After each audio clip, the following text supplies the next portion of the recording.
معروف عالمی company Microsoft نے پاکستان میں اپنا دفتر بند کرنے اور ملازمین کو فارغ کرنے کا فیصلہ کر لیا۔ میڈیا رپورٹس میں کہا گیا کہ عالمی ٹیک کمپنی نے ملک میں اپنا آپریشن بند کر دیا۔ رپورٹس میں ذرائع کا حوالہ دیتے ہوئے دعویٰ کیا گیا کہ کمپنی پاکستان میں اپنے آپریشنز باضابطہ طور پر بند کر رہی ہے۔ اپنے ایک بیان میں ترجمان مائیکروسافٹ نے کہا کہ ہم اپنے صارفین کو قریبی دفاتر کے ذریعے خدمات فراہم کریں گے۔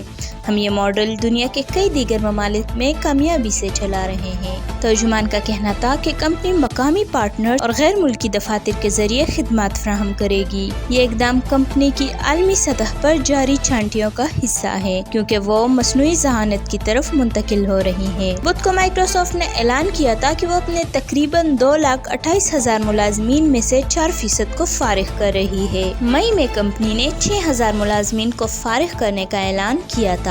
کمپنی نے کہا کہ وہ کم منتظمین کے ساتھ اپنے آپریشنز کو چلانے اور اپنی مصنوعات، طریقہ کار اور کرداروں کو بہتر بنانے کا ارادہ رکھتی ہیں۔ اس حوالے سے وزارت انفارمیشن ٹیکنالوجی اور ٹیلی کمیونیکیشن نے اپنے ایک بیان میں کہا کہ عالمی ٹیک کمپنیاں آن پریمیس سافٹ ویئر ڈپلائمنٹ سے soft where as a service model کی طرف منتقل ہو رہی ہیں۔ مائیکروسافٹ کا ملازمین کو فارغ کرنے کا فیصلہ بھی اسی سلسلے کی کڑی ہے۔ اس اقدام سے پاکستان میں مائیکروسافٹ کے تمام 5 ملازمین متاثر ہوں گے اور اس کا نمائندہ دفتر بند کیا جائے گا۔ ملک میں مائیکروسافٹ کے صارفین کے لیے اس کی سروسز بدستور دستیاب رہیں گی۔ سن 2000 میں مائیکروسافٹ پاکستان کی بنیاد رکھنے والے جواد رحمان نے گزشتہ روز اس کا اعلان لنکڈ ان پر کیا۔ انہوں نے لکھا کہ مائیکروسافٹ باقاعدہ طور پر پاکستان میں اپنے آپریشنز ختم کر رہا ہے اور بقیہ چند ملازمین کو آگاہ کر دیا گیا ہے۔ خیال رہے کہ پاکستان میں مائیکروسافٹ کی موجودگی پہلے ہی محدود تھی اور یہاں اس کے چند ملازمین اور ایک نمائندہ دفتر قائم تھا۔